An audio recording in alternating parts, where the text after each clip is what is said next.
Habari za wakati huu wa Tanzania.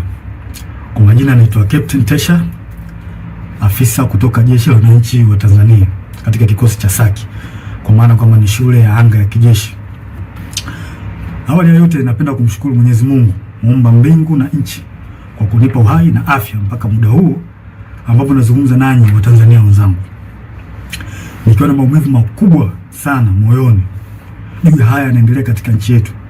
Nimejaribu kutafakari sana mpaka muda mwingine kufikia kumshirikisha Mungu kwamba nikiwa naiona hatari kubwa sana ambayo ipo mbele yetu kama taifa.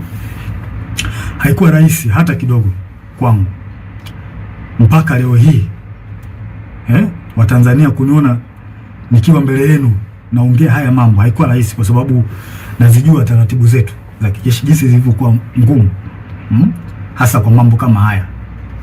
Haikuwa rahisi hata kidogo kutafakari mpaka kuamua kufanya hiki. Kwa maana hiyo sasa, nikiwa naifahamu hatari hiyo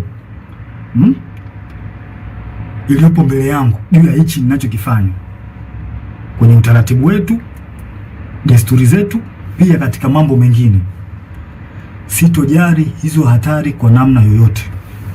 Sitomwogopa mtu yoyote, ila heshima kwa wakuu wangu itabaki pale pale.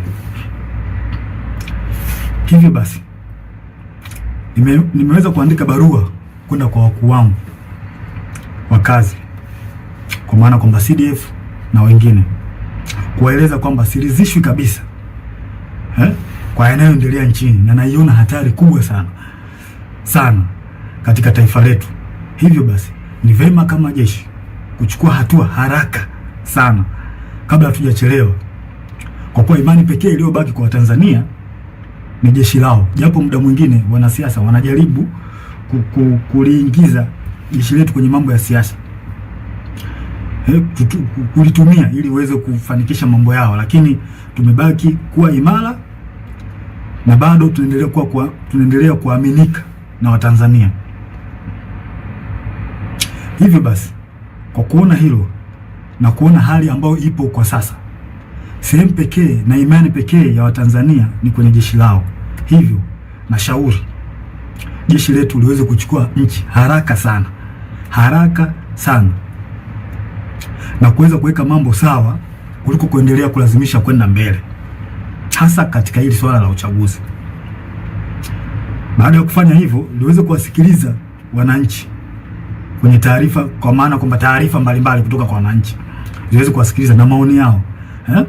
Wanasiasa wazalendo waweze kusikilizwa nao, wenye uchungu na taifa hili wapo, wanajulikana. Mfano, kuna huyu mzee wetu mzuri kabisa, huyu Warioba, mzee mzuri sana huyu, na sijui kwa nini wanampuuza. Kuna huyu Humphrey Polepole, kuna mzee Butiku, kuna majaji wazuri, mfano huyu Jaji Robert Makaramba na wengine wengi. Pia viongozi wa dini, makundi ya haki za binadamu, viongozi wa stafu wazalendo, kwa sababu kuna viongozi wa stafu wengine sio wazalendo, wanaharakati wazalendo wanaoisaidia taifa kwa kuibua mambo mbalimbali, mfano mambo ya ufisadi, matumizi mabaya na madaraka, na kuibua mambo mengine ambayo yanaisaidia jamii kwa namna moja au nyingine kuweza kutatua kero mbalimbali za kijamii. Kama sasa tukipuuzia hili basi tusije kuepuka lawama pindi mambo yatapokuwa mabaya. Yaani tusije kuepuka lawama kabisa kama tukipuuzia kufanya hivyo. Sasa nilikuwa naomba, kabla tujaendelea mbele zaidi, nilikuwa naomba kuna jambo moja tujaribu kuliangalia hapa. I think linaweza kutupa mwanga mzuri kwa mambo mengine ambayo nitakayoelezea hapo mbele. Kuna kitu kimoja kinaitwa deep state. Deep state. Nitaenda direct. Deep state ni kundi la watu wenye ushawishi mkubwa ndani ya serikali au taasisi za dola, ambazo wanafanya maamuzi za kushinikiza sera kwa siri bila kushirikisha au kutegemea ridhaa ya umma au viongozi walio madarakani kihalali. Mara nyingi kundi hili linaaminika kuwa linaendelea kushika madaraka hata serikali inavyobadili kupitia uchaguzi wa kidemokrasia. In short, ni serikali ndani ya serikali, au kwa jina lingine unaweza kuita remote controller. Ni serikali ambayo inafanya kazi nyuma ya pazia, na mara nyingi wanatumia ushawishi wa taasisi kama zifuatazo: jeshi, idara ya usalama, polisi, mahakama, wakurugenzi, ma-CEO wa mabenki na taasisi za fedha, viongozi wakubwa wa kibiashara na matajiri wakubwa, media, mfano TV, redio na magazeti, wasanii na watu mashuhuri, na muda mwingine wanaweza kutumika bila hata wao wenyewe kujijua kama wanatumika na hao deep state. Sifa kuu za deep state hapa nitazielezea, zipo 4. Ya kwanza, hufanya kazi kwa siri au covert operation, na wanafanya kazi hivyo ili wasiweze kugundulika, kwa sababu wakigundulika inaweza kidogo ikawapa shida. Namba 2, hawajibiki moja kwa moja kwa wananchi. Mara nyingi wanawatumia wanasiasa ambao wako upande wao. Kuna wanasiasa ambao wapo upande wa deep state, kwa hao ndio wanatumika moja kwa moja kufanya mambo yao serikalini. Hutumia taarifa za siri, propaganda au vitisho kudhibiti hali. Pindi mambo yao yanapoanza kujulikana na wananchi, mara nyingi wanatumia vitisho kwa kutumia vyombo vya ulinzi na usalama, au wanaweza kutumia media na baadhi ya watu. Nashangaa tu influencer from nowhere, mtu anaanza kumtukana mwenzake bila sababu.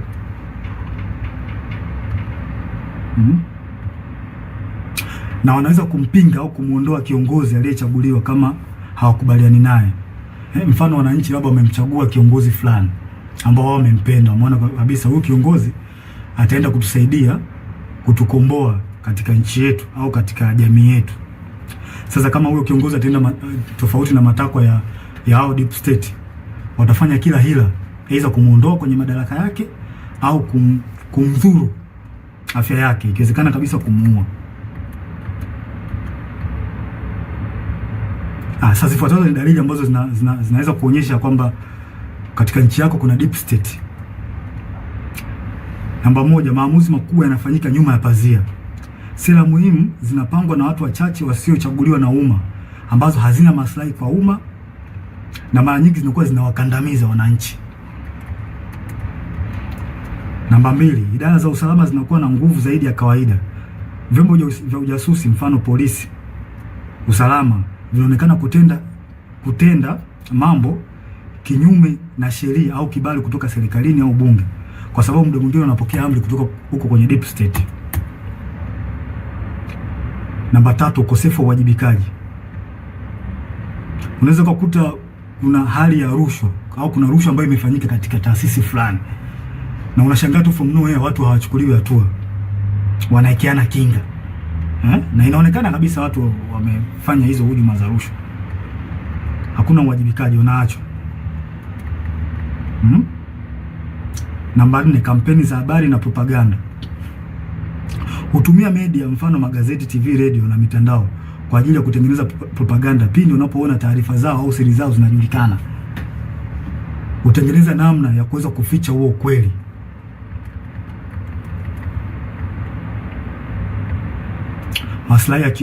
Namba 5, maslahi ya kiuchumi na kiusalama. Watu wachache sana, mfano wafanyabiashara wakubwa, familia za kitajiri na taasisi za fedha, wanashirikiana moja kwa moja na maafisa wa usalama au jeshi. Yaani wanakuwa kitu kimoja, wanatengeneza bondi. Na pia mikopo au tenda au mikataba ya kitaifa ambayo ina faida, wanapeana wao kwa wao, wanapeana maslahi wenyewe kwa wenyewe. Si watu wazuri hao. Namba 6, kukandamizwa kwa wakosoaji au whistleblowers. Wapiga filimbi au waandishi wa habari za kichunguzi mara nyingi wanakandamizwa, ikiwezekana kuuliwa au kudhuriwa pindi wanapotoa habari zao, pindi wanapofichuliwa. Na vyombo vya habari muda mwingine vinavyofanya hivyo mara nyingi wanachukuliwa hatua. Hivyo vyombo vya habari vinachukuliwa hatua na hao watu kwa sababu wana mkono mrefu.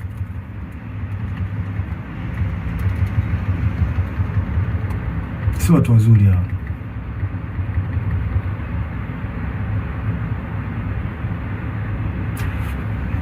Huendeleza maslahi hata kama ni kinyume na matakwa ya umma au sheria. Wananchi hata mkipiga kelele vipi kuhusu hali mbaya au matatizo ya nchi, wao hawajali. Yaani wanafanya mambo kwa maslahi yao, hawajali wananchi hawa watu. Hawajali kabisa. Wanafanya mambo kwa faida zao wenyewe. Sasa kwa namna hiyo mnaweza mkapata clear picture kuhusiana na hili jambo la deep state. Kwa mnaweza mkafanya comparison, mnaweza mkaangalia hali halisi na kinachotokea nchini kwetu. Je, hiko kitu kweli ni kipo? Kwa mimi ninavyoona na kwa ajili na kwa namna ambavyo nchi yetu inavyoendelea, hii jambo lipo kabisa bila hata kuficha. Hakuna kuficha hapa. Hili jambo lipo na linaongozwa na CCM mtandao, wanajiita mtandao hapa. Wapo chini ya Kikwete, Rostam Azizi, wakina marehemu Bernard Membe, Mungu lazima roho yake mahali pema peponi. Hawa watu ndio wanasababisha Tanzania isiendelee, wanarudisha nyuma nchi yetu. Na vile vile waliweza walimhujumu sana Dr. marehemu John Pombe Joseph Magufuli. Yeye mwenyewe alisema kuna watu wanamhujumu na Kikwete mmoja wapo. Alisema Magufuli bila ubishi. Hawa watu wa Tanzania wanatakiwa mwajue kwamba hawa watu hawana nia njema ya taifa hili. Hawana nia njema kabisa. Hawa ndio wanasababisha maendeleo yasipatikane kwenye taifa letu na usalama usipatikane kwenye taifa letu. Pindi nchi inapotaka kujikwamua iende sehemu moja kwenda sehemu nyingine, hawa wanatengeneza vipingamizi. Wanazuia.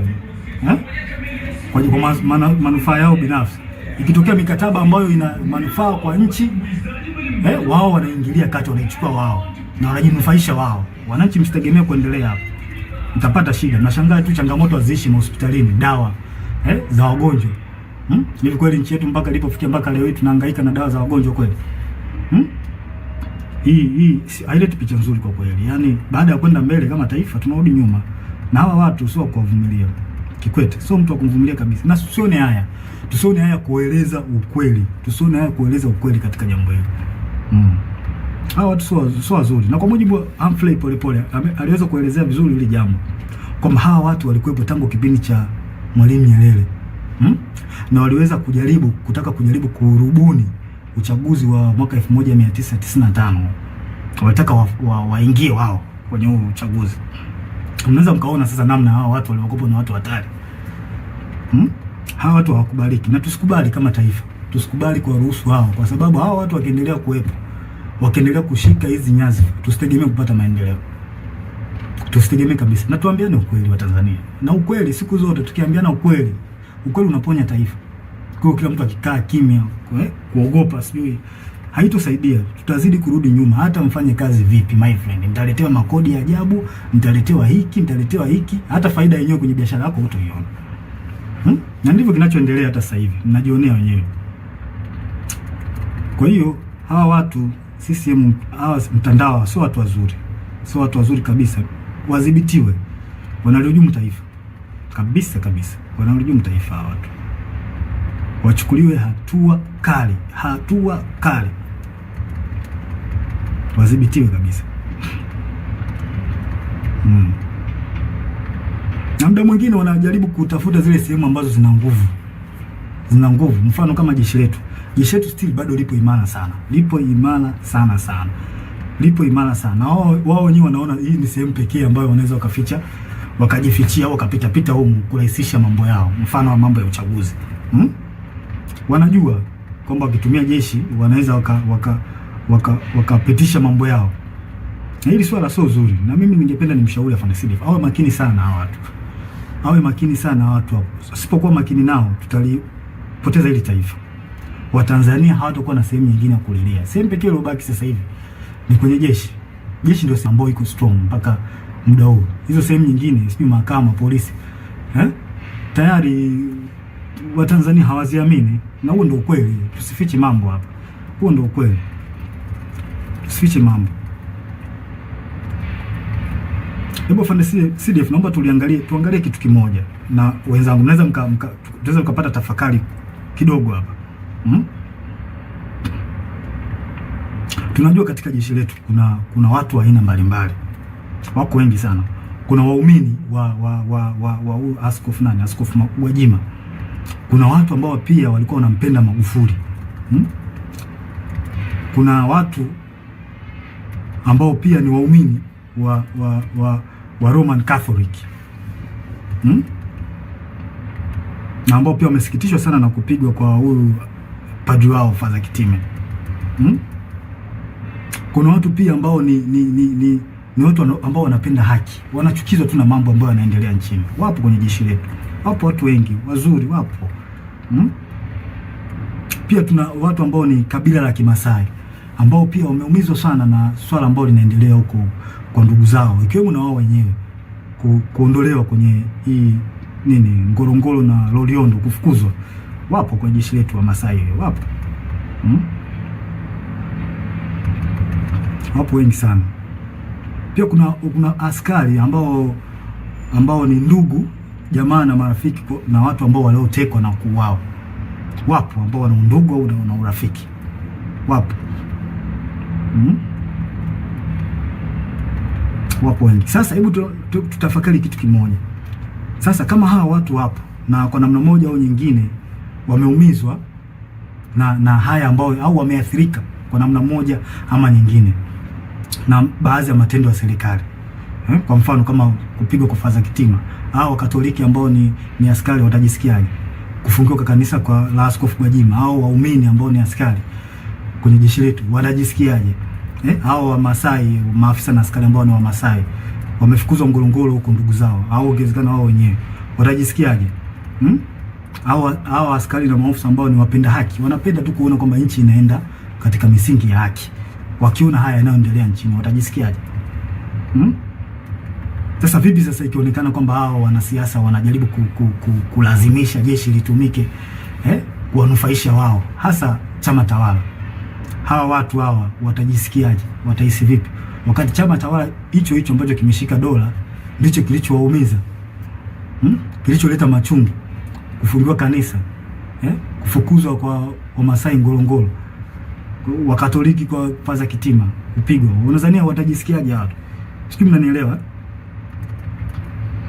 Kwa hiyo tujiepushe sana Afande CDF, na kuomba mkuu wangu, tujiepushe sana kukubali au kukubaliana na hawa wanasiasa kujaribu kuweka mambo yao ya kisiasa, kututumia sisi kupitisha mambo yao ya kisiasa, kutengeneza fia kwa Watanzania. Tusiruhusu hao watu wafanye hivyo. Tutaligawa jeshi. Hao wanajeshi hao waliofanyiwa haya yote nilioeleza, wana maumivu. Tunajua wana maumivu makubwa kiasi gani, wanajisikiaje kwa ambayo yanafanyika au waliotendewa ndugu zao, maaskofu zao, wanajisikiaje? Tunajua wanawaza nini kwenye akili zao. Je, vipi sasa wakihisi kwamba hao wanasiasa wanataka kulitumia jeshi lao, watajisikiaje? Si wataona kwamba jeshi nao limewatenga, liko upande wa watu ambao sio watu wazuri? Hii ni hatari sana kwa taifa. Tusikubaliane hata mara moja. Na mimi binafsi sikubaliani nayo. Sikubali jeshi kuhusishwa na mambo ya siasa, kwa sababu ni hatari. Ni hatari kwa taifa. Tuambiane ukweli. Yaani ukweli utatusaidia sana. Na haya mambo hata alishasema baba wa taifa Mzee Warioba, alishakataza sana. Tusirihusishe jeshi kwenye mambo ya siasa. Tutaharibu nchi. Tutaleta mgawanyo mkubwa sana. Teta mambo. Kuna maaskari na maofisa ambao wanapendezwa sana na the way huyu mwenyekiti wa Chadema Tundu Lissu anavyofanya hizo siasa zake, wanapendezwa nao. Huwezi kumlazimisha mtu, hivyo kitu kipo moyoni mwake. Sasa vipi sasa wakiona kwamba jeshi linahusishwa na wanasiasa wanalitumia kwenye mambo ya watu watawala ambao wamemzuru au wanaendelea kumshikilia vibaya huyo wao Tundu Lissu, watajisikiaje? Tunatengeneza bomu ambalo linaweza kuja kutulipukia baadaye tukashindwa kulidhibiti. Tujiepushe sana na haya mambo, sio mambo mazuri kabisa, yanahatarisha taifa letu kwa kweli. Tusiweze kuyavumilia kabisa, tuwe wazi kuyaongea.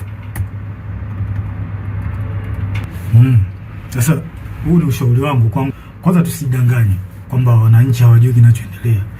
Hilo swali inabidi tulitoe kabisa akilini mwetu kwamba wananchi hawajui wananchi wanajua vizuri kinachoendelea.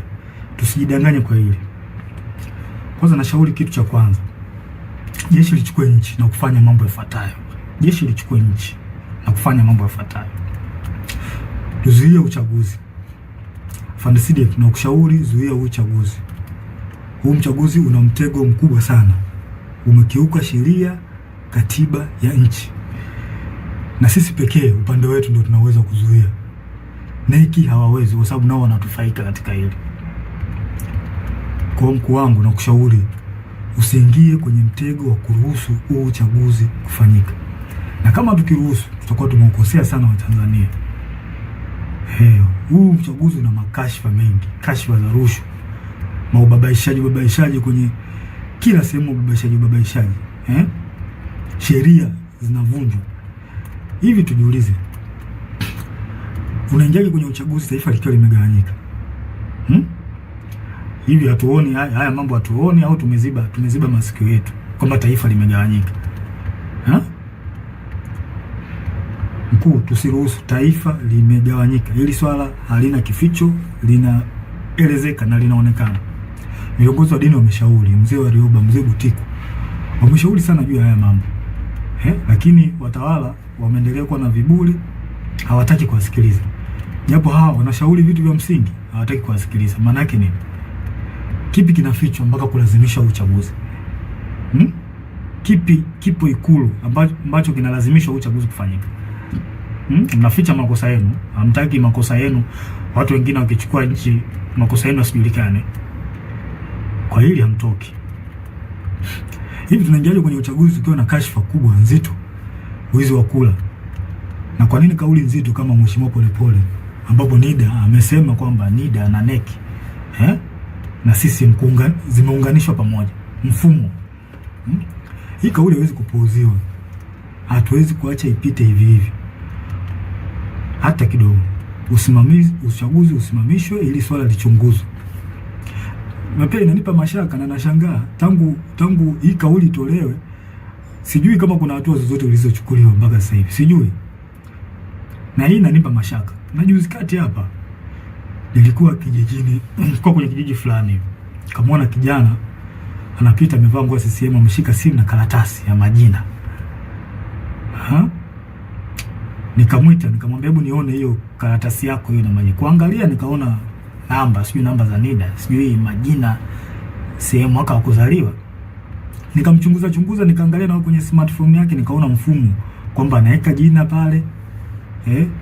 Anachagua sijui amezaliwa mwaka gani, anaweka. Kile kitu kilinipa mashaka sana. Kimenipa mashaka. Na imani hata baadhi ya Watanzania mtakuwa mmeliona hivi vitu, mtakuwa mmekiona. Sasa mimi nimejishuhudia kwa macho yangu. Sasa hii haileti picha nzuri na ni hatari katika taifa. Hatuwezi kupuuzia. Hatuwezi kuacha mambo yaende hivi. Haiwezekani. Tunaendaje kwenye uchaguzi ukiwa kwenye kiongozi wa chama cha upinzani amewekwa ndani? Tena kwa ila. Sasa kama tumekubali demokrasi, kwa nini tusikubali kuishi nayo? Na uzuri wake ni ipo kwenye katiba. Demokrasi imeruhusiwa, mfumo wa vyama vingi imeruhusiwa kwenye katiba. Kwa nini tunakataa au hatutaki au tunatengeneza mazingira kutokubaliana nayo, kwenda nayo? Mtoeni huyo mtu. Hao wenye chama chao wanataka wamtoke, huyo mtu atolewe au haki itendeke. Tusifanye mambo kioleo. Tunalipoteza hili taifa. Tukiendelea kukaa kimya, hili taifa litapotea. Na mimi sipo tayari kwa hilo. Sipo tayari kabisa. Sasa tunaendaje kwenye uchaguzi tukiwa na malalamiko ya tume huru ya uchaguzi? Na hiki ndio kiburi ambacho CCM wanapata. Kwa sababu wanaona wanaweza kuimiliki hii tume huru. Mzee Warioba alishauri, mimi sio wa kwanza. Mzee Warioba alishauri watu mbalimbali wa haki za binadamu na wazalendo kweli hawa watu walishauri kwamba hii tume huru ya uchaguzi jaribu kurekebisha baadhi ya mambo. Wao hawataki, wanalazimisha tu mambo kwenda hivi hivi. Kwa nini wanalazimisha? Wanaficha nini? Kwa nini wanalazimisha? Kama chama tawala kinajiamini kimefanya maendeleo, wapi hawa tume huru ya uchaguzi? Wananchi si wanaona kwamba chama hiki kimefanya maendeleo? Watakipa tu kiukula, watakipa kula kuliko kuhangaisha haki za watu hapa. Tunamkosea Mungu, na hii ni hatari katika taifa. Haiwezi kuvumilika hata kidogo. Haya, tunaingiaje kwenye uchaguzi kwa kuna tuhuma za rushwa ndani ya chama, iko chama tawala CCM na nje? Kwa nini tunakuwa na upuuzwaji wa kufuatilia mambo ya rushwa ambazo zinaweza kuhujumu uchaguzi na kupata kiongozi ambaye hastahili? Kwa nini? Hawa watu nini? Wanaita watu wa kupambana na rushwa PPCB. Mnafanya kazi gani? Kwa nini namchunguzi?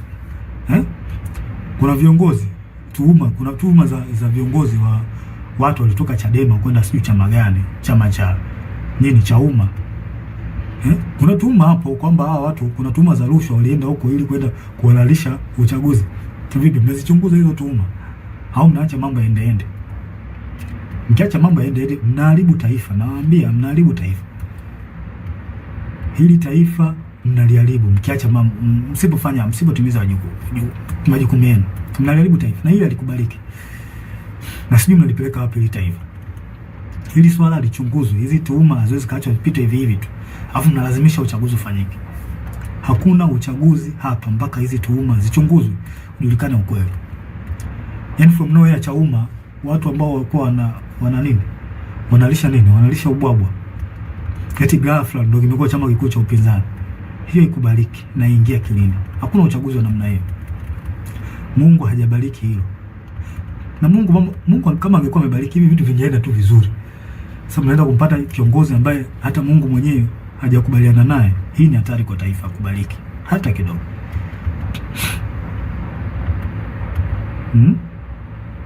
Sasa tunaingiaje kwenye uchaguzi kwa kuna uonevu zaidi wa chama cha upinzani? Kwa makusudi wanazuia kufanya hata mikutano yao.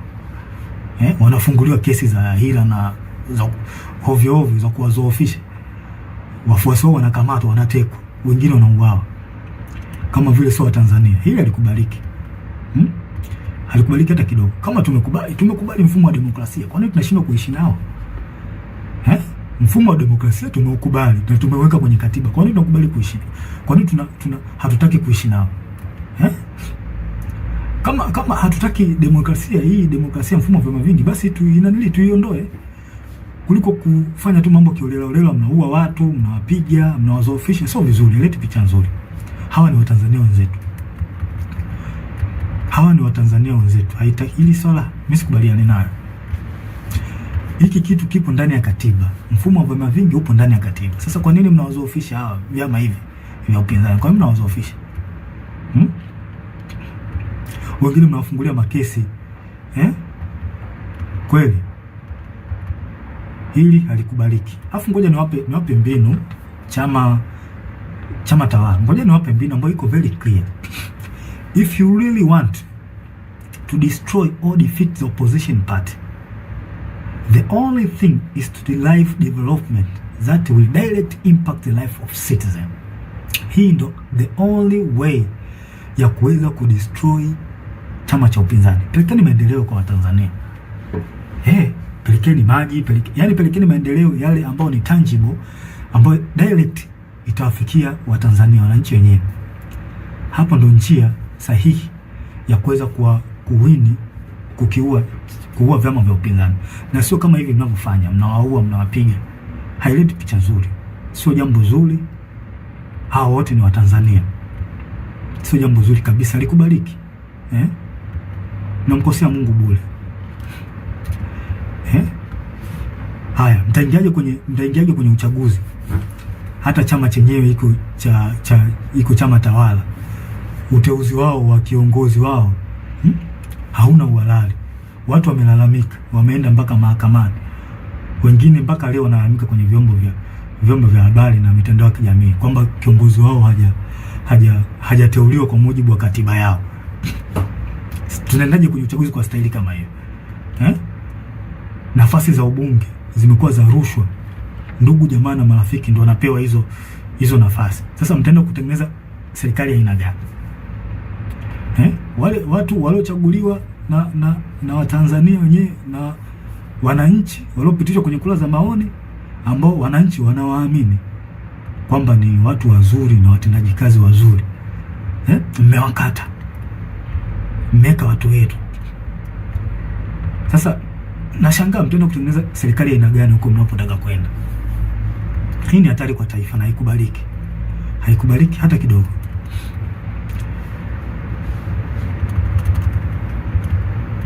Haikubaliki na haivumiliki. Sasa mkuu wangu wa Afande CDF, kwa unyenyekevu mkubwa na heshima kubwa sana ambayo naiweka kwa mkuu wangu, kwa sasa wewe ndio mtu pekee ulioshika imani kwa wananchi na upo kwenye mtego mkubwa sana. Tengeneza faraja imani kwa wananchi.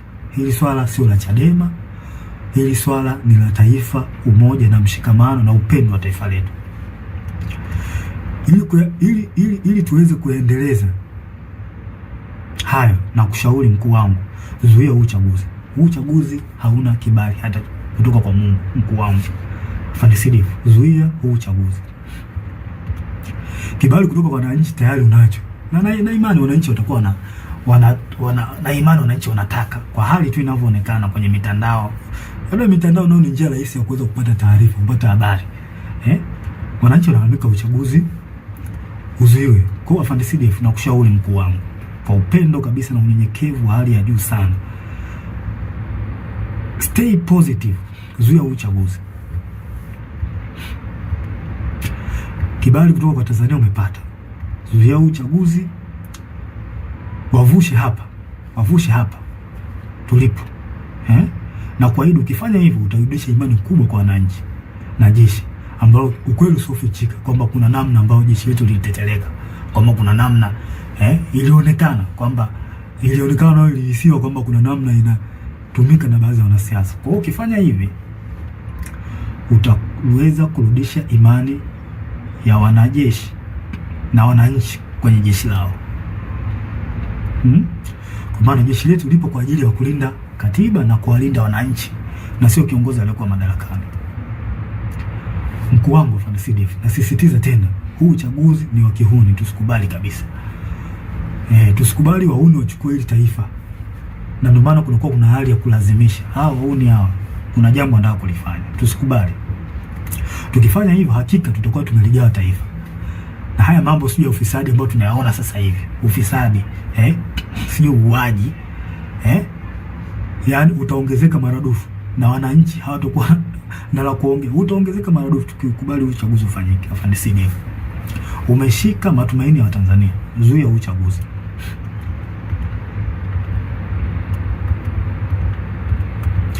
Na haya mambo, hata hii kashfa hii ya kuuliwa kwa Magufuli, Tanzania hawa si ndio watumia wenyewe kwanza, si ndio hawa wanatumia sasa. Just imagine kwamba wamechukua hili taifa, wamechukua. Nani atachunguza kifo cha Magufuli kama wao wenyewe ndio wanahusika? Nani atarekebisha mikataba ya bandari, mikataba mbalimbali ikiwemo mkataba wa bandari, ikiwa wao ndio wamepitisha mikataba ya migodi, makaa ya mawe? Nani ataifuatilia wakati wao ndio wahusika wakuu? Inatia mashaka sana. Nani atafuatilia ukiukwaji wa haki za binadamu? Nani atafuatilia ukiukwaji wa utumiaji vibaya wa ofisi za umma, ikiwemo wao ndio wanahusika, ikiwa kwamba wao ndio wanahusika? Nani atafuatilia? Mkuu wangu Afande Sidifu, tusipochukua hatua za kuzuia huu uchaguzi, basi tunaenda kupoteza hili taifa na kuwasaliti wa Tanzania. Tusipofanya hivyo, tunaenda kuwasaliti wa Tanzania. Tujiulize, kwa nini wanalazimisha na kutumia nguvu kubwa katika huu uchaguzi? Kwa nini wanalazimisha hawa watu? Kuna nini wanaficha ambacho hawataki Watanzania wakijue hapo Ikulu? Kuna nini hiki hawa watu wanaficha mpaka walazimishe? Yaani mambo yanaenda tofauti na katiba, wao wanalazimisha tu, tofauti na sheria za uchaguzi wanalazimisha. Kuna nini? Wanatumia marushwa, wanatumia nguvu kubwa sana mpaka kuua watu. Kuna nini wanaficha? Mkuu, kila siku wananchi wanalia kwa haya yanayoendelea nchini. Wanalia sana. Huko mitandaoni ukipita unaona. Hawana tena mahali pa kukimbilia kupata msaada.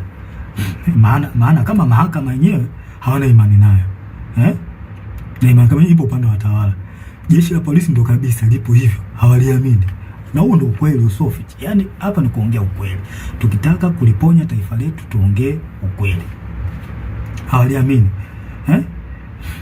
Na inasemekana kwamba watekaji wenyewe, hao wenyewe ndo wanahusika. Hao jeshi la polisi baadhi yao wanahusika na utekaji. Bunge nalo ndo hivyo. Most of them kule ni chama tawala. Hawaliamini. Kwa sehemu pekee ambayo wananchi wanaiamini ni kwa jeshi lao la wananchi wa Tanzania. Wananchi wanalia sana mkuu. Wanalitaka jeshi lao liingilie kati, lichukue nchi, kuweka mambo sawa. Ili mambo na uchaguzi uende vizuri. Sasa kwa nini tusiwasikilize hawa wananchi wetu? Kwa nini tunawapuuza? Hili ndio jeshi lao, jeshi la wananchi ndio jeshi lao. Haya hawa wananchi tunataka tuwasikilize. Tusipowasikiliza hawa wataenda wapi? Hawa wananchi wataenda wapi tusipowasikiliza? Je, tunataka waingie mtaani wenyewe wakapambanie nchi yao? Kama sisi na sisi hatutaki kuwasikiliza wananchi, na wananchi hao ndio wenye jeshi lao. Kwa hiyo tunataka, maana yake ni kwamba tunawataka wananchi waingie mtaani wenyewe wakajikomboe, wakachukue nchi yao. Kwa hiyo tunataka hivyo. Mkuu, tusipowasaidia tutakuwa tumefanya usaliti mkubwa sana kwao. Na mimi daima, mimi Captain Tesha nitakuwa upande wa wananchi. Hili naliongea bila kificho, bila kuogopa mtu yoyote. Nitakuwa upande wa wananchi. Watanzania tambueni, kama jeshi lisipoingilia kati, basi jueni wanajeshi wengi wapo upande wenu. Tambueni hilo. Wanajeshi wengi hawakubaliani na kinachoendelea nchini, wapo upande wenu.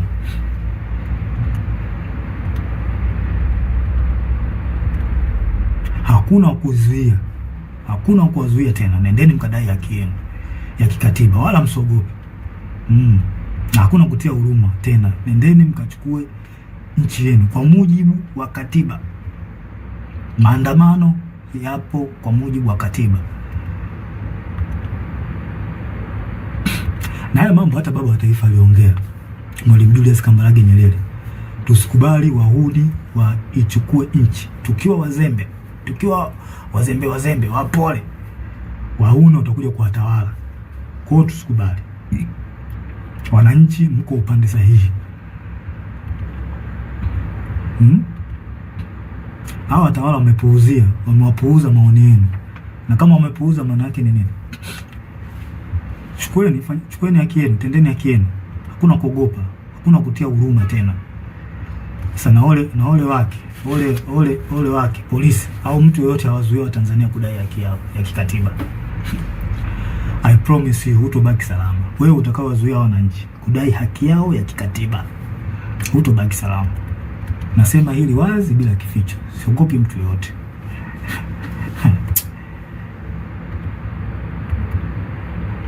Ngoja niwaambie tu ukweli.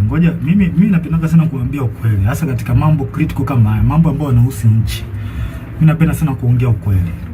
Yaani nyinyi watawala, msijidanganye kwamba mkipuuzia hali hii. Mkipuuzia hali hii kwamba msijidanganye kwamba mambo yataseto. Kama miaka yote ya uchaguzi mambo yanavyokuwa, kwamba watu wa Tanzania wataongea alafu baadaye watasahau, wataliacha. I promise you, this time is different. Kwa hali ninavyoiona, this time is different. Hiki kipindi ni tofauti na nyakati nyingine zote. Wazungu wanakuambia, wana kauli yao, wanakuambia what brought you success yesterday does not guarantee victory tomorrow. Njia ambazo ulizozitumia wewe kupata success kipindi kilichopita, usitegemee kwamba ukizitumia njia hizo kwamba zitakupa faida. Hapana, unapotea. So hivyo, haiwezi kawa hivyo siku zote. Sasa I promise you, mambo hayatakuwa mazuri. Mambo yatakuwa mabaya zaidi. Life will never be this.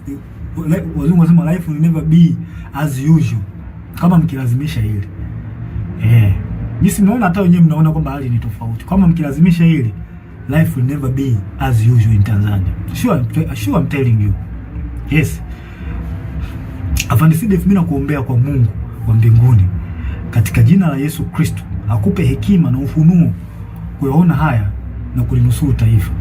Kwa sababu mimi naamini kwa sasa wewe ndio mtu pekee unaoaminika na Watanzania. Ambao unaweza kuwavusha Watanzania. Wavushe hapa, wape kile kitu wanachokitaka, kwamba wanataka katiba mpya. Yasikilizwe maoni ili tuweze kuvuka Watanzania kwa pamoja. Tanzania kwetu wote. Ya Watanzania wote. Kwa nini tunawanyanyasa hawa Tanzania jamani? Haileti picha nzuri. Kwa kweli, haileti picha nzuri. Tunakula kodi zao. Lazima tuwasemee. Swala la pili, Afande Sidef. Uchunguzi wa kifo cha aliyekuwa rais na amiri jeshi mkuu wetu, askari namba 1, John Pombe Joseph Magufuli. Rais Magufuli alikuwa askari namba 1 na amiri jeshi mkuu. Alikuwa kipenzi cha Watanzania. Kama sio wote basi walikuwa wengi wao, pamoja na askari walikuwa wanampenda sana huyu mtu. na mimi ni mmoja wapo, nampenda sana, nilimpenda sana na still bado nampenda sana huyo mzee. Kipenzi cha Tanzania. Sasa na inawezekana pia hata waliokuwa wanamchukua by that time, kwa sasa hivi inawezekana kuna hali ambayo imeanza kuja kwao, kwamba wanawezekana kwamba wanaona kwamba mtu alikuwa sahihi, kwamba walifanya makosa kumchukia. Na hisi hivyo, na kuna baadhi tayari washa admit. Magufuli aliongoza nchi kwa uzalendo hali ya juu. Hamna mtu asiyejua hilo kwamba huyu mtu aliongoza nchi kwa uzalendo mkubwa sana. Kifo chake kimewahuzunisha watu wengi sana ndani ya nchi na nje ya nchi. Hilo halina ubishi. Na kuna wengine nikiwa mimi Captain Tesha nikiwa ni mmoja wao, sijawahi kabisa kupona maumivu ya kifo chake. Yani mpaka leo sijawahi kupona maumivu ya huyu rais wangu John Pombe Joseph Magufuli. Naona sijui haya maumivu yataisha lini.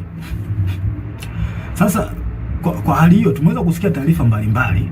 Of course hizi taarifa tuliweza kuzisikia mwanzoni kabisa kwa kipindi cha kifo chake. Mimi nilizisikia hizi taarifa mapema sana. Ile sasa nikawa sina taarifa, sina uhakika nazo. Nilizisikia kutoka Kenya na hawa mabloggers, YouTubers, mabloggers walisema baadhi yao kwamba Magufuli ameuliwa na Kikwete. Kuna baadhi yenu hizo taarifa mtakuwa hamna kuficha vitu hapa. Kuna baadhi yenu na hata hizi taarifa mtakuwa mlizipata mwanzoni kabisa baada ya kifo cha Magufuli. Umeona bwana? Sasa tumeweza kusikia taarifa ya kwamba kuna uwezekano kifo kimemsababisha na kupangwa na CCM mtandao. CCM mtandao hao kwa watu ambao sio wajua CCM mtandao. Hao ni Kikwete, Rostam Azizi, na marehemu Mungu lazima roho yake malipema peponi Bernard Membe. Hao ndio CCM mtandao ambao wanajulikana na wengine ambao hawajulikana. Sasa hivi tunaanzaje kupuuza taarifa za kifo chake? Tunaanzaje kupuuza hizo taarifa za kifo chake?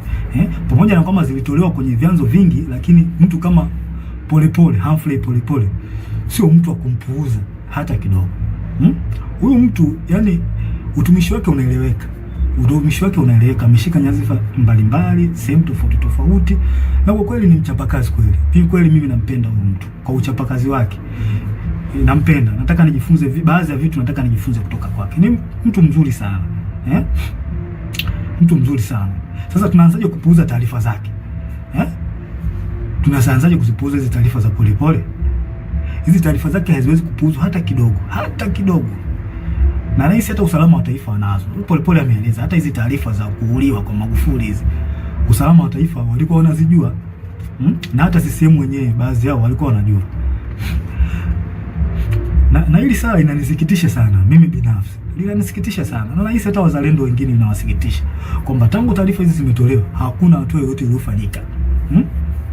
Na huyu mheshimiwa Polepole ameeleza vizuri sana kwa ushahidi situation nzima ilivyokuwa, ameeleza vizuri tu kwamba amiri jeshi mkuu kuna uwezekano ameuawa na wanamtandao. Sasa najiuliza, hivi utaratibu wa kupuuza taarifa muhimu kama hizi kwenye taifa letu umeanzia lini? Umeanzia lini kupuuza taarifa ya kifo cha mheshimiwa wetu Magufuli? Umeanzia lini kupuuza taarifa zinatolewa na mtu kama Polepole? Kwa nini mnapuuza? Kwa nini mjafanya uchunguzi mpaka sasa hivi? Hili swala linasikitisha sana na linatia mashaka, na sijui tunaelekea wapi kama taifa. Hivi ni kweli tupo serious kama taifa? Hivi kweli tuna mapenzi mema na taifa letu au tunaigiza uzalendo? Kuna watu wengine wanaigiza uzalendo, yani wao wanaigiza, hawana ule uzalendo kutoka moyoni. Wapo kwa ajili ya maslahi. Hii tabia kuchukulia poa mambo muhimu katika taifa letu limeanza lini? Hili halikubaliki. Watanzania wanataka kifo cha mpendwa wao kichunguzwe. Tena ikipendeza jeshi lenyewe lichunguzwe kifo chake haraka sana bila kuogopa mtu yoyote, na haki itendeke. Hatuwezi kukubali tu mambo yaende hivi hivi tu, yani kwamba mambo ya kwamba taarifa ishatolewa kwa tunaacha mambo yaende hivi hivi. Hilo halikubaliki. Na isema hii dhahiri kwa moyo, hilo halikubaliki. Kifo cha Magufuli kichunguzwe. Hatuwezi kuliacha hili swali linapita hivi hivi. Hilo swala haliwezekani, haliwezekane. Lazima tuchunguze. Tena nashauri kwa dhati. Tena nashauri kwa dhati kabisa moyo wangu na ukweli mtupu, nashauri mtandao wote wakamatwe, waweke ndani haraka bila kumwogopa mtu yoyote, kwa sababu hakuna aliyejua hiyo sheria. Hakuna mtu, mtandao wote waliotajwa na Humphrey Polepole, kwa sababu hata usalama wa taifa hizi taarifa wanazo. Sao nani watu wa CCM wa taarifa wanazo juu ya kifo cha Magufuli, kwamba taarifa zilitoka awali kabisa hata kabla Magufuli mwenyewe kuondoka. Hawa watu wakamatwe, hawa CCM mtandao wakamatwe haraka sana, yani haraka iwezekanavyo, wakamatwe waweke ndani. Kikwete na wenzake wote wawekwe ndani, wasije wakakimbia nchi hawa, yani wawaiwe haraka sana, yani nashauri haraka sana. Afande CDF, nakuomba, hii ni muhimu sana, naomba ingilia kati, haki itendeke katika hili. Kifo cha Magufuli kichunguzwe. Sasa ningependa nigusie kitu kimoja.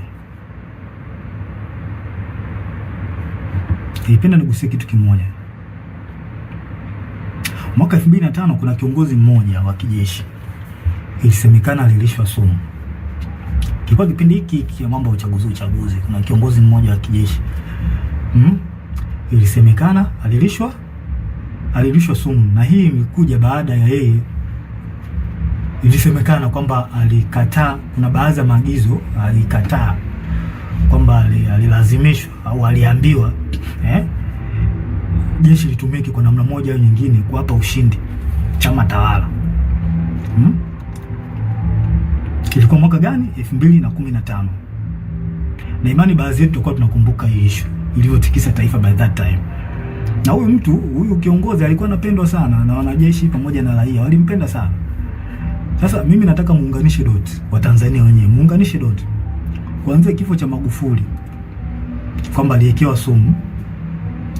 Huyu mzee Mangula huyu na ndio wa CCM, mnaweza mkachunguza, na watu wote waliokuwa wapo tofauti kimsimamo au kimawazo na Kikwete wapo wapi mpaka kipindi hiki? Na pia ikiwezekana muweze kuunganisha doti mpaka kipindi cha Nyerere, zeni mtapata majibu, alafu mjiulize huyu mtu ndio mnataka mumrudishe madarakani. Maana hakuna asiyejua, yani kulazimisha hii issue nzima, kulazimisha uchaguzi huu. Kikwete anahusika kwa 100%, hawezi kuepuka hiki. Na hatuwezi kukaa kimya, lazima tuongee ukweli. Unajua ukweli ndio unaponya taifa. Anahusika, kwa hiyo yeye anataka ajifichie huko kwamba okay, tukishaingia madarakani hapa kuna baadhi ya uchafu wake utafunikwa. Hii haikubaliki na haiwezekani. Haiwezekani. Samia yupo kwa ajili, Rais Samia yupo kwa ajili ya kunanili, yupo tu, ila watu ambao wapo nyuma yake ni hao kina Kikwete. Huyu mtu adhibitiwe, akamatwe yeye na mtandao wake haraka sana, kujibu hizi tuhuma za kifo cha Magufuli. Yaani akamatwe haraka sana. Tuwezi kuacha tu mambo hivi. Tukiacha mambo ende hivi tutaharibu taifa. Na mimi siwezi kukubali nikiwa hai kwamba nione taifa langu linaharibikiwa. Sipo tayari kwa hiyo. Ushauri wangu wa tatu, Afande CDF, tusikubali hata kidogo wanasiasa kuhusisha jeshi letu na mambo ya siasa.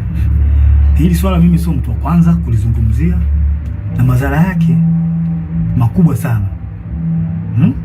Wananchi watakosa imani na jeshi lao. Yaani jeshi lishaanza kukaa tu kwamba linaegemea upande wa chama fulani. Vipi sasa wale upande wa chama kingine ambao ni wanajeshi au ambao ni raia watakuwa wanalionaje jeshi lao? Hili jambo sio zuri. Tuliangalia kwa makini. Kuna mambo mengine, kwa mfano kama sijui kuna picha zinazosambaa mitandaoni zikionyesha jeshi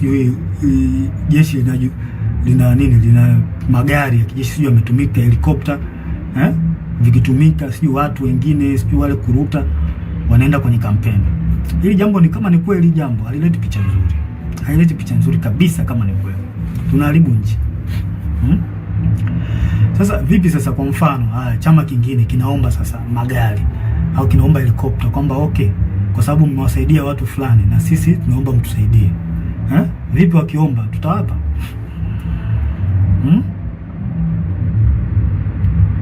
tutawapa? Okay, je, what next kama tukikataa na wao wanaujua ukweli? Haya mambo ndio maana Mwalimu Nyerere na pamoja na Warioba waliyakataa. Siasa, wanasiasa kulitumia jeshi sio kitu kizuri, linagawa, litakuja kugawa taifa vibaya sana. Mimi sikubaliani nao, sababu madhara yake ni makubwa sana. Tutavunja ule umoja, tutavunja umoja. Hao wanajeshi hao watakuwa wako hivi, hao watakuwa hivi, hata imani kwa Tanzania itapungua. Na pia adui anaweza kutumia njia hizo za wenyewe kugombana au wenyewe kutofautiana. Adui anaweza kutumia njia hizo kutuhujumu. Inatokea sana. Haya mambo tusione haya kuyaongea, tuyaongee kwa ukweli na kwa moyo mmoja, kwa sababu tukikaa kimya haya mambo yataendelea tu. Hawa watu watahisi kwamba hawa Tanzania hawajui au hawaelewi nini kinachoendelea. Kumbe wanaharibu nchi, alafu na nyinyi mnaamua kukaa kimya. Watu wema wakikaa kimya, mabaya yanaendelea kutapakaa, yanaendelea kuenea. Kuna watu wanaojua ukweli, alafu wanakaa kimya. Sasa unapofanya hivyo, yani unaruhusu yale mabaya kutembea, na mwisho wa siku itakuja kufikia na wewe. Kwa hiyo the best option, wewe unajiona wewe mtu mwema, kwamba unaona hiki kitu hawa watu atende, akiongea. Hata kama huwezi kuchukua action kubwa, wewe ongea. Utasaidia kupunguza yale mabaya. Haya. Ushauri wangu wa 4 kwako Sidifu. Unahusiana na swala zima la rasilimali za nchi. Tumesikia kuona taarifa mbalimbali kupitia kwenye vyombo rasmi vya habari na watu mbalimbali ambao wanaaminika, ambao hatuwezi kutilia shaka taarifa zao kwamba rasilimali zetu za taifa zinahujumiwa. Hizi taarifa na imani, hizi taarifa nyingi na imani unazo. Sasa mkuu, haya mambo sio ya kuwapuuzia hata kidogo. Swala mkataba wa bandari ambao ndio usalama wa taifa. Bandari ndio usalama wa taifa. Swala migodi. Migodi mbalimbali ya makaa, mawe, dhahabu. Swala Ngorongoro. Naomba na nashauri mkuu wangu liangalie na lifanyie kazi. Watu wa Ngorongoro wapewe haki yao. Tukumbuke haki haipotei. Haki ya watu haipotei.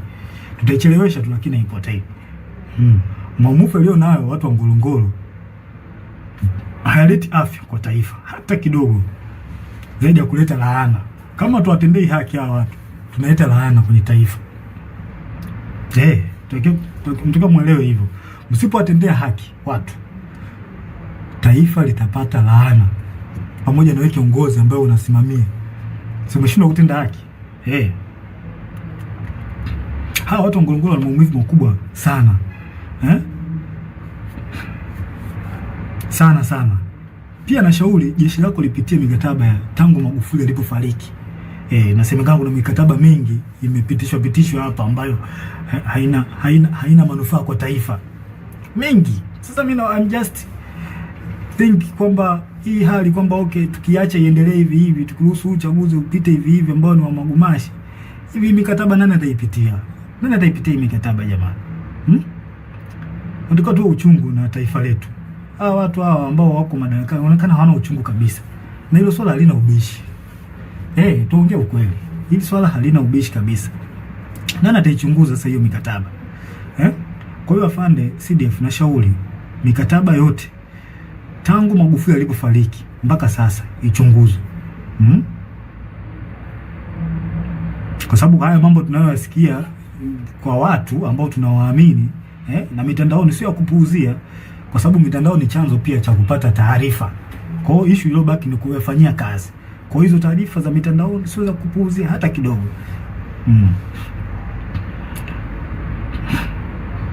Tusikuta tu kwamba tumeuza nchi.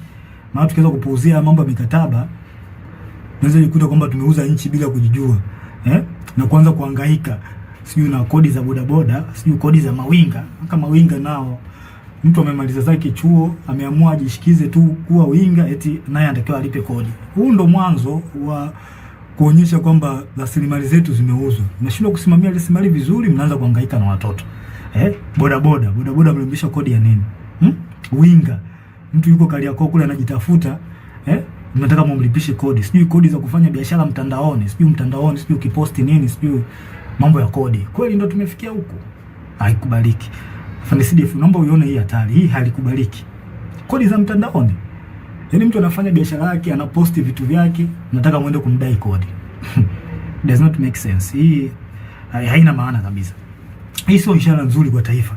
Yaani badala ya kuendelea mbele, kurahisisha maisha ya wananchi, sisi tunarudi nyuma na kuzidisha ugumu wa wananchi. Yaani serikali inataka ifanye maendeleo kwa ajili ya kurahisisha maisha ya wananchi. Yaani wananchi wapate unafuu, wajisikie fahari kuishi katika nchi yao. Sasa sisi ndio tunazidi kuwekea ugumu. Haya makodi ambayo hayana ajabu, haya yanatoka wapi? Hii inaonyesha tumeshindwa kusimamia rasilimali zetu. Kwa hiyo afande CDF nashauri rasilimali zichunguzwe. Mimi binafsi sipo tayari kuvumilia haya hata kidogo. Sipo naongea hii kwa moyo wa dhati. Siogopi kitu chochote. Yaani siogopi kitu chochote. Issue kama ya kifo, kufa ndio kitu ambacho siogopi kabisa. Kwa sababu mpaka nimeamua kuwa mwanajeshi, swala la kifo nilikuwa nalijua. Kwa hiyo siogopi. Sipo tayari kuvumilia haya hata kidogo. Baba wa Taifa alisema tukiwa wahoga kuyazungumza na kuchukua hatua kwa mambo haya, ipo siku taifa litatawaliwa na wahuni. Hii ni kauli aliyoongea Baba wa Taifa. Mnaweza mkaiangalia kwenye speech zake. Na Baba wa Taifa ndio mtu ambaye tunamchukulia kama ni mtu ambaye anatuongoza. Zile speech zake zinatuongoza taifa kuelekea katika sehemu ambayo ni nzuri kimaendeleo. Sasa kama Baba wa Taifa ameliongea hili, mimi sio mtu wa kwanza. Mimi naishi katika nanili zake, speech zake. Na hiyo dalili, hiyo kauli aliyoongea Baba wa Taifa kwamba tukiwa hawa wahuni wakiachwa, tukiacha mambo bila kuyaongea, mambo mabaya bila kuongea, ipo siku taifa litatumiwa na wahuni. Hiyo dalili ni tayari kama imeshaanza kuonekana. Watanzania watakuwa mashahidi. Kwa hiyo yanayoendelea, hii dalili imejidhihirisha. Na ni kweli tunatawaliwa na wahuni. Hilo swala hakuna haya kuliongea. Tunatawaliwa na wahuni, hawana uzalendo na taifa letu. Mimi sikubali kutawaliwa na wahuni. Sasa mkuu wangu afande CDF, na kushauri tuchukue nchi na kuyazuia haya haraka sana. Tuchukue na kuyazuia haya, kwa maana kama tukiruhusu, basi tutajua tutakuwa tumewakosea Watanzania na nchi itakuwa mikononi mwa wahuni. Haya tunayoona sasa hivi na hisi yataongezeka mara nyingi sana. Na yote anaongozwa na Kikwete. Huyu mtu mimi sijui kama ana hofu ya Mungu. Sielewi. Sasa naomba tutafakari mambo fulani. Niwarudishe nyuma kidogo. Kuna jambo moja wa Tanzania huwa tuna tabia kusahau. Hasa situation iliyokuwa miaka ya nyuma, hasa kuanzia mwaka 2005 mpaka 2015. Kipindi cha utawala wa Kikwete.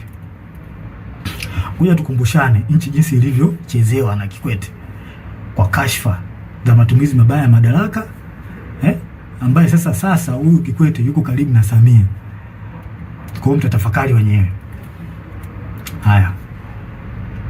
Moja, kuna kashfa ya malipo ya nje EPA kuanzia mwaka 2005 kwa makadirio tu hapo, ambao mtakuwa na taarifa sahihi. I think mnaweza mkaweka mambo sawa. Kuanzia mwaka 2005 mpaka mwaka 2006, ambapo benki kuu BOT ilihusika. Kiasi cha fedha cha bilioni 133 zilipotezwa, ambapo kwa taarifa Daudi Balali alihusika. Watu ambao mlikuwepo kipindi hiko na hizi taarifa mliipata. Kuna kashfa ya Richmond 2006 mpaka 2008, ambapo Edward Lowassa, Nazir Kanamagi na Ibrahimu Msabaha, hawa watu walituhumiwa kwa kashfa hizi. Kuna mabilioni ya pesa mengi hapo yalipotea. Kuna kashfa ya Meremeta, Tan Gold na Deep Green Finance mwaka 2006 mpaka mwaka 2007, bilioni 155 zilitumika bila uwazi. Watu wamebeba hela hapo. Kipindi cha Kikwete alikuwa kiongozi. Kuna kashfa ya rada 2007. Serikali ilinunua rada kutoka Bae. Kampuni inaitwa Bae, I think iko UK. Kwa bei ya juu mno kupitia rushwa. Yaani watu hawa wauni watu wabaya sana. Hawa wauni walipandisha gharama. Yaani hii kampuni ilikuwa inauza gharama ya chini, lakini wauni ambao walipewa wakaenda kufanya hao manunuzi ya rada wakapandisha gharama. Karibia bilioni 60, waliongezea bilioni 60. Kwenye ununuzi wa hii rada kutoka UK. Sasa kwa bahati nzuri serikali baada ya kufuatilia zile fedha ziliweza kurudishwa na serikali ya Uingereza, bilioni 60. Naona mambo haya. Haya. Kashfa ya makaa ya mawe ya Kiwila Coal Mine kuanzia mwaka 2008. Mgodi uliuzwa kwa kampuni inayohusishwa na viongozi wa juu kwa wakati huo ambaye alikuwa Edward Lowassa na Daniel Yona. Mabilioni ya shilingi ya ununuzi wa mgodi wa mikopo. Yaani hawa inaonekana walinunua mgodi. Walinunua mgodi kwa gharama, walifanya hujuma kununua mgodi kwa gharama ya chini. Hujuma hizo. Kuna kashfa nyingine ya shirika la ndege la Tanzania ATCL 2008 mpaka 2010. Mabilioni ya pesa ya hasara kwa shirika. ATCL iliingia mkataba mbovu na South Africa Airways. Pia mikataba ya kukodisha ndege kwa gharama kubwa. Unaona mambo haya. Kashfa ya TTCL na ZTE mwaka 2008 2010, ambapo TTCL iliingia mkataba na kampuni ya Kichina uliokuwa na gharama kubwa na usio na faida kwa taifa. Kiasi cha fedha cha bilioni 70 zilipotea.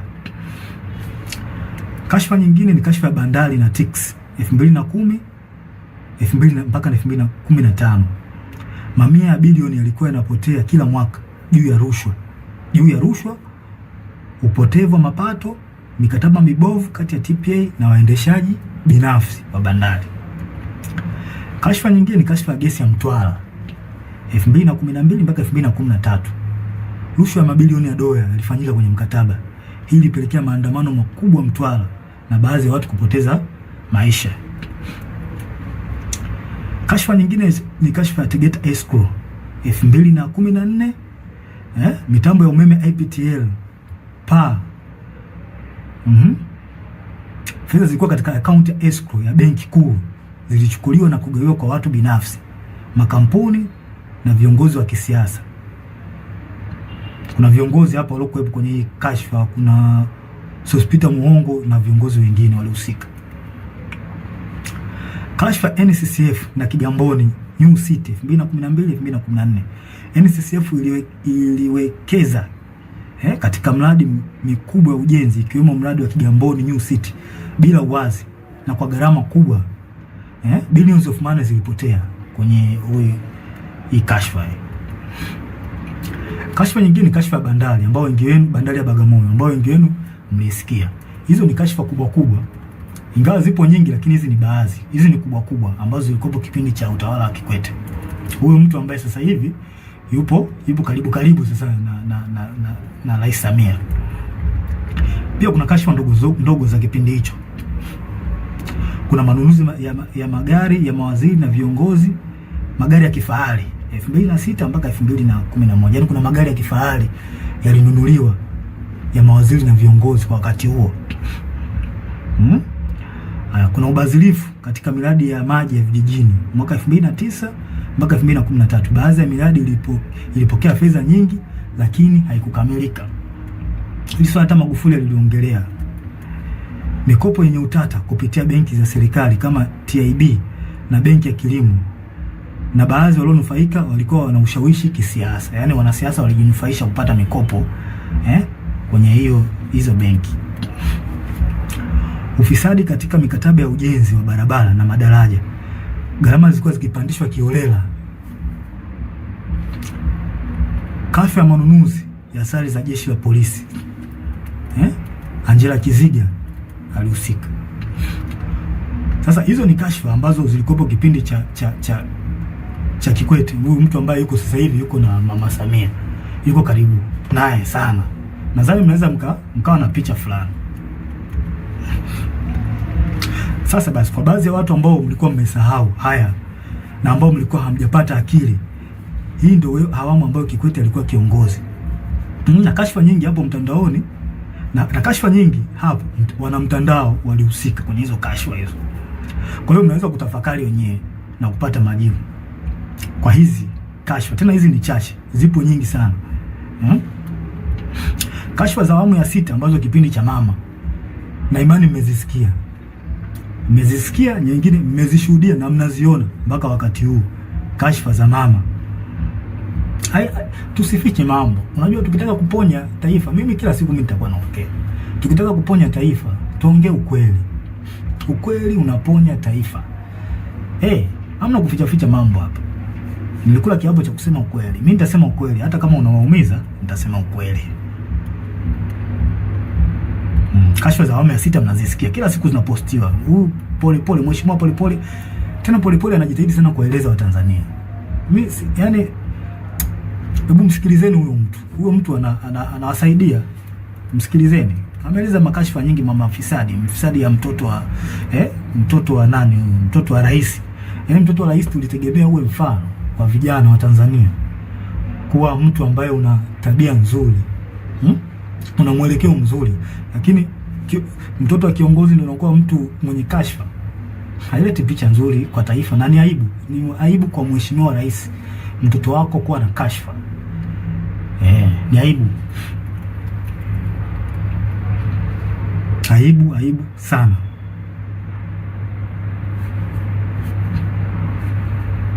Hizo kashfa za awamu ya 6 mnazijua na zimeelezwa na Polepole na wanaharakati wazalendo. Kuna wanaharakati wazalendo sana wa taifa hili, wanajaribu kuibua mama kwa lengo la kuwafahamisha, kuwafungua macho wananchi, muelewe kwamba mjue nchi yenu inaendea wapi. Wamejitahidi sana hawa wazalendo, wanatoa taarifa mbalimbali na taarifa hizo nyingi zina ukweli. Nyingi zina ukweli. Kama unaona hata kwenye masuala ya uongozi mambo tu yanaenda ovyo ovyo. Yaani kipindi hiki mambo yanaenda ovyo ovyo. Mambo hayaeleweki, ni kama nchi haina kiongozi. Lazima tuongee ukweli, hamna kuficha hapa. Rushwa kila sehemu, yaani rushwa zimetapakaa. Hivi mradi mdogo kama ule wa mwendo kasi ule. Mwendo kasi kweli ndio kufikia stage hii. Watu wanapita kwa kuingia madirishani. Watu wanajaa mpaka unakaa juu. Ni kweli? Kweli tunalipeleka wapi ili taifa? Kitu kidogo kama mradi ule wa mwendo kasi tunashindwa ku-manage. Je, standard gauge hii tutaiweza hii? Na wasiwasi na tunapoelekea sio pazuri. Kweli. Na mimi nitaendelea kuongea ukweli. Nitaendelea kuongea ukweli daima. Kwa hiyo nataka umjue huyo Kikwete ni mtu aina gani. Ambao mnamtetea baadhi yenu. Nataka mumjue kipindi chake alifanya mambo gani. Hawa watu hawafai kabisa. Hawana uzalendo wala uchungu na Tanzania. Nyie ambao mpo gizani mpaka sasa hivi hamyaoni haya. Naomba kwa Mungu mpate ufunuo tu muweze kuyaona haya. Ushauri wangu wa 5 kwa CDF. Afande CDF, na kuomba kwa hekima kabisa, watu wafuatao waweze kukamatwa, wapelekwe kwenye vyombo vya sheria juu ya tuhuma zinazowakabili. Watu hao ni huyu mtoto wa Kikwete, mtoto wa Samia Abdul Kikwete mwenyewe, rais mstaafu, Rostam Aziz, Angela Kiziga na huyu mkurugenzi wa usalama wa taifa Mumba. Wakamatwe haraka sana kabla ya kukimbia nchi kujibu tuhuma zinazowakabili. Yaani ili swala tusione haya. Kama tupo upande wa haki, tusione haya kuzungumzia hivi vitu. Hawa watu wakamatwe. Wameharibu sana hili taifa. Hatuwezi kuacha watu wachache wachafue na kuharibu taifa. Haiwezekani. Wakamatwe haraka sana bila kuogopa wala kuonea haya. Hawa watu sio kuacha hata kidogo. hawawezi kuepuka mkono wa sheria, sio watu kuacha.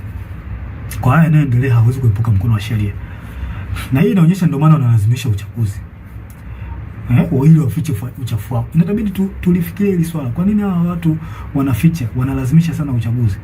Kuna vitu ambazo wanavificha. Je, na sisi tumekubaliana kuna hivyo vitu wanavyovificha kwamba tumekubaliana kwamba tuviache tu? Tunalipeleka wapi taifa? Na shauri mkuu, hawa kabla kukimbia nchi wakamatwe haraka sana, wawekwe kwenye vyombo vya sheria. Sio watu kuacha hata kidogo. Wanalazimisha uchaguzi, Kuna vitu ambavyo wanavificha hawa. Haiwezekani. Haiwezekani kabisa. Na hakuna uchaguzi wa namna hii. Hakuna uchaguzi. Tukiwaruhusu hawa watu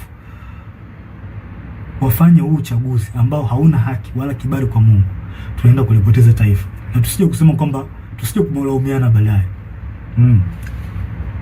Tusije kulaumiana. Hakuna uchaguzi wa namna hii. Hakuna. Mimi wajibu wangu ni kuwalinda Watanzania. Na kuwalinda Watanzania nitawalinda kwa namna nyingi. Nitawalinda kwa njia ya kuongea, nitawalinda kwa njia ya silaha pale inapobidi. Nipo tayari kwa hilo kwa sababu ndicho kiupo changu. Na najisikia faraja kuwalinda hao Watanzania. Yaani ni faraja kubwa sana. Kubwa sana. Nawapenda sana. Mkuu, nasisitiza tena. Na sio kwamba nakupa amri, na shauri. Hawa watu wakamatwe haraka sana.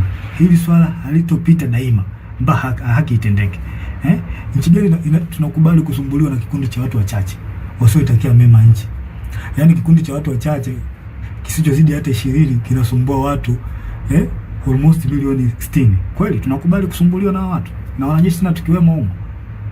Mimi sikubali. Hawa watu wakamatwe ili turudishe imani kwa taifa na uwajibikaji.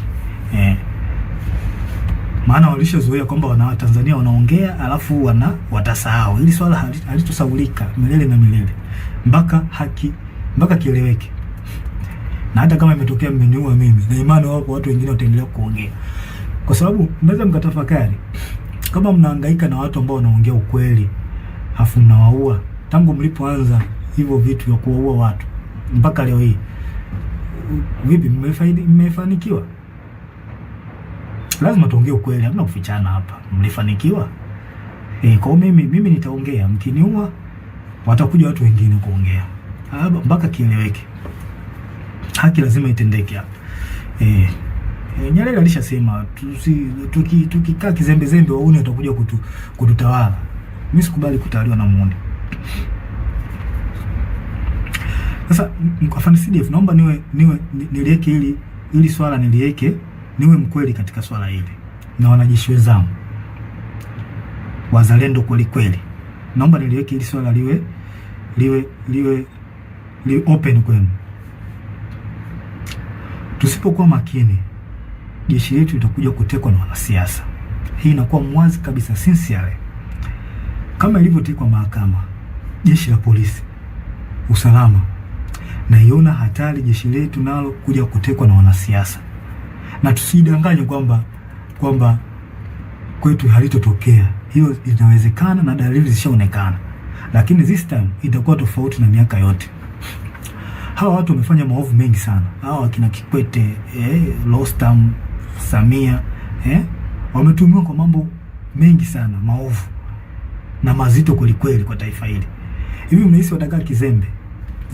Watakaa kizembe tu? Lazima walazimishe kwa uchaguzi. Lazima walazimishe. Kwani tunadhani kwamba hatujui au wanadhani kwamba hawajui hatari ambayo iko mbele yao kwa yote walioyafanya? Jeshi pekee ndio sehemu iliyobaki kwa hao kujihakikishia usalama wa kudumu. I promise, kama hawa watu wakiingia madarakani, na jeshi letu ndio litakuwa mwisho wake, kwa sababu watahakikisha wanalikamata jeshi kama walivyofanya kwenye vyombo vingine vya ulinzi na usalama.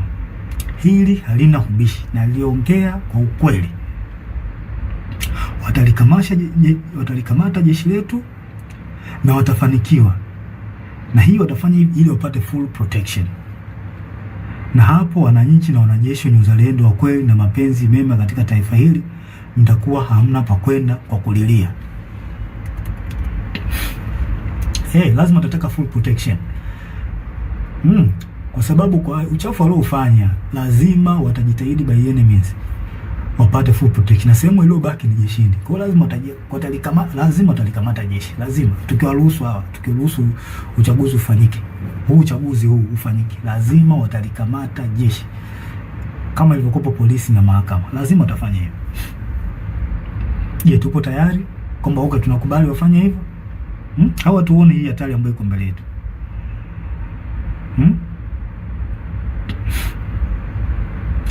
Naudia tena, jeshi pekee ndio sehemu iliyobaki wao kujihakikisha usalama wao wa kudumu. Hivyo basi watahakikisha wanalikamata effectively.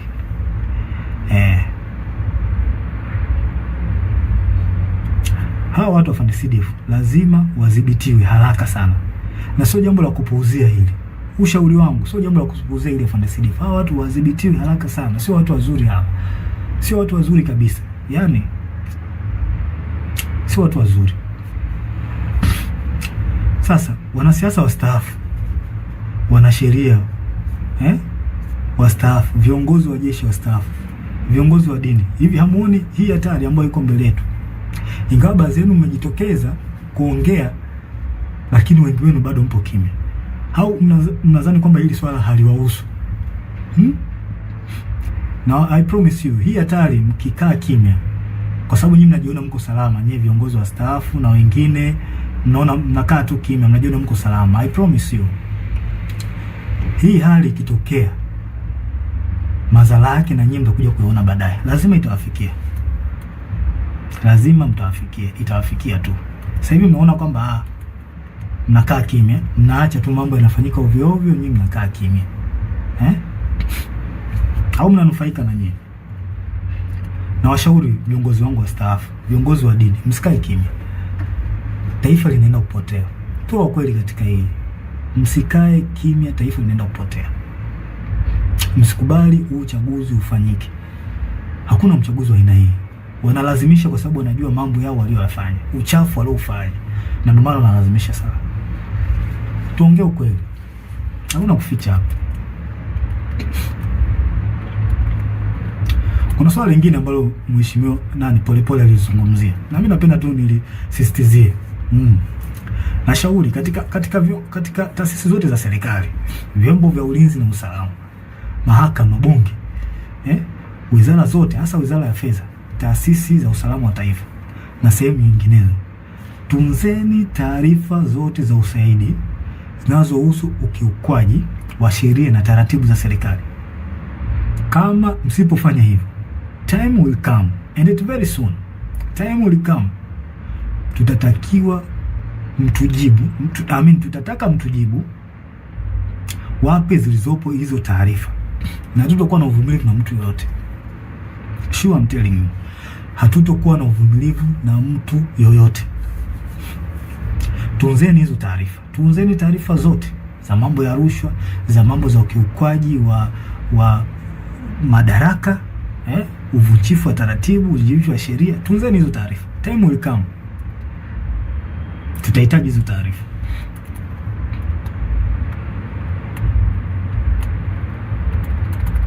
Hatuwezi kuacha mambo yanaenda hivi hivi tu kwenye taifa. Yaani sasa tutakuwa ni taifa la aina gani? Kwamba tuache tu watu wanafanya wanayoyafanya, tuache. Hili halitakuwa ni taifa. Tanzania inaheshimika sana. Sasa watu wachache tusikubali waliharibu taifa letu. Iko kitu hakiwezekani. Hakiwezekani mbinguni na duniani.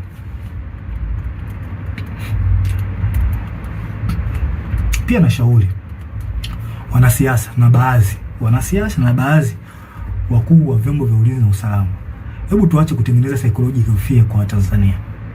Hayo mambo yashapitwa na wakati. Tuache kutengeneza psychological fear kwa Tanzania, kutishatisha mara sijui kupita mitaani. Hayo mambo yashapitwa na wakati. Tuwe watu wa kisasa, tuwe watu ambao tunafikiria positively. Hayo mambo yashapitwa na wakati. Uwezo kutumia njia hiyo ya miaka yote, kwa sababu ilikusaidia kipindi kile na kipindi hiki, basi kitakusaidia. Tuache. Waache wa Tanzania wafanye mambo yao kwa mujibu wa katiba Kama issue ya maandamano ipo kwa mujibu wa sheria na katiba. Waacheni wafanye haki yao.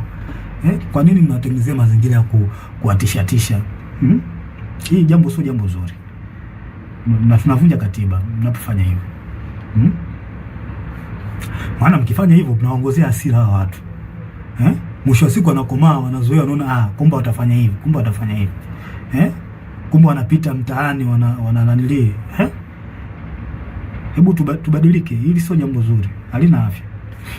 Njia pekee ya kutuliza mambo hapa, yani njia pekee, the only way to settle down all the problem ni kufanya mwafaka wa kitaifa.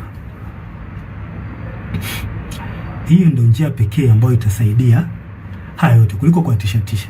Na watishaji wananchi, watu wenu walipa kodi hawa, wake zenu hawa, wake zenu, wa nini, wa marafiki zenu, ndugu zenu, wachumba zenu, ndio hawa wako uraiani. Kwa hiyo mnawatishatisha. Kwa nini mnawatisha? Sio jambo zuri. The only way ni kufanya mwafaka wa kitaifa, kudumisha upendo na amani katika taifa, na sio kuwatishatisha raia. Mimi sikubaliani nayo, iko kitu na sikipendi.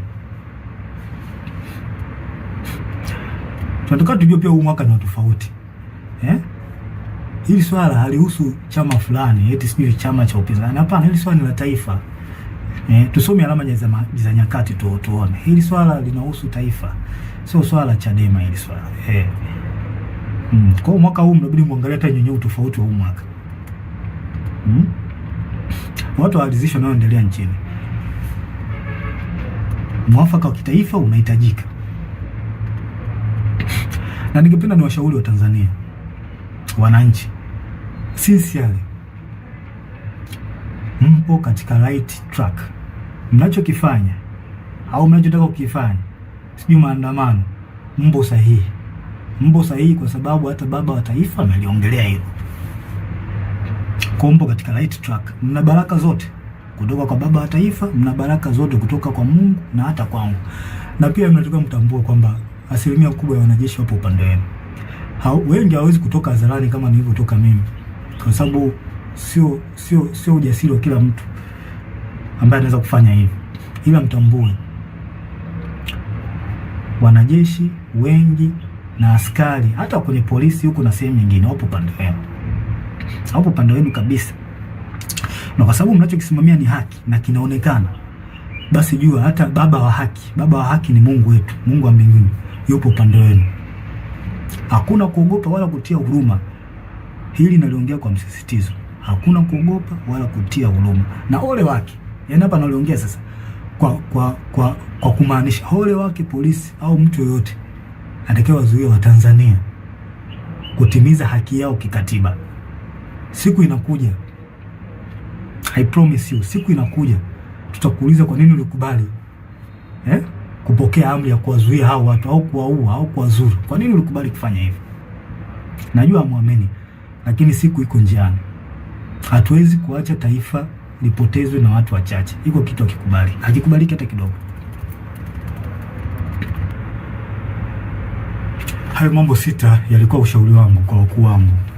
Kwa hiyo kama mkiona inafaa kutekeleza, basi itakuwa jambo la heri, itakuwa jambo zuri, kwa sababu lengo ni kulisaidia taifa letu, kuliokoa katika hiki kipindi. Na tusidharau kwamba hakuna hatari. Hatari ipo na ni kubwa sana.